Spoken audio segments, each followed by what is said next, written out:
Okay guys, this is the slip of my model RC boat. It's a 2-meter trawler with a bar thruster and a normal single screw setup. What I'm going to do is, we have a strong wind. You see the wind is coming from this direction, and we're going to attempt to dock here in this small box. Let's see how we do. Full reverse. Now in reverse the boat has a very poor tendency of steering, so what I'm going to do, I'm going to be coming in here, turn on a dime, dock on this side with the bow facing away from the dock. So let's see how I do, and let's see if I need a bow thruster or not. Now speed is king, and what I mean with that is that the slower you go, the chances of success are higher.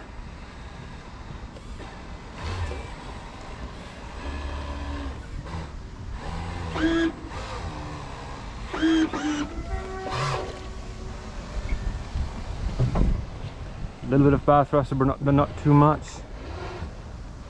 Even with a single screw, the boat is very maneuverable, no problem at all. Coming alongside the dock nicely, touching down at 0 speed. There we go. This is a docking, I would say. So let's undock our boat, just go straight ahead, ease off the boat, and put on the radar. There we go. Okay, new challenge guys. We are gonna try to dock. Not really to dock, but we're gonna try to maneuver in this very tight spot here. This is a very tight spot here, and we're gonna try to go in here, dock, make a quick dock here, and then go out again astern. So it should be a good challenge. Position lights are on. Again, monitor the wind. Coming in here nicely.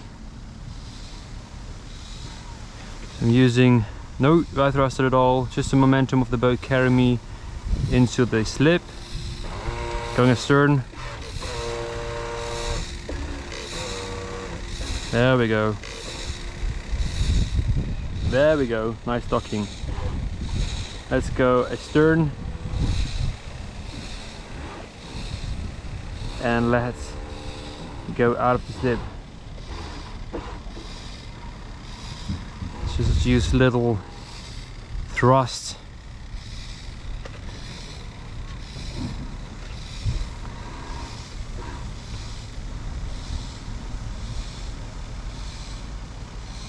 There we go. Small bow thruster. Let's do that in reverse. Let's try to do that going in astern.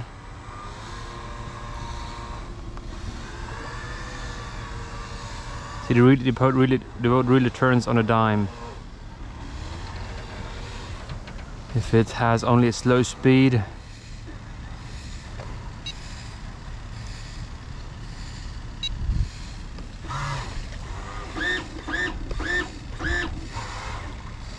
okay, you missed approach.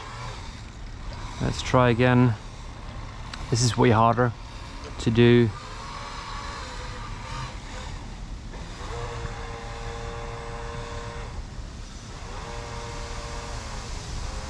Oh my. You see my bow? I'm slipping away all the time. Oh, no, I don't think I can do that actually. I'm going in astern. Let's see if we can go in.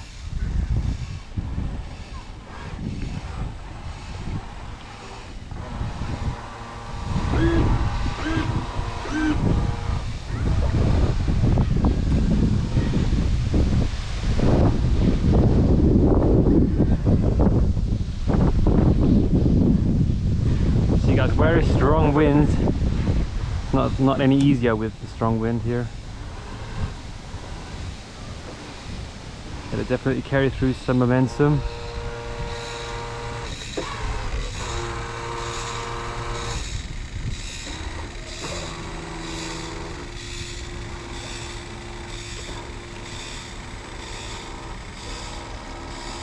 That's the automatic cooling water pump. Turns on at 32 degrees Celsius, turns off again at 30 degrees, so it keeps the engine and the engine controller at a reasonable temperature of 30 to 32 degrees.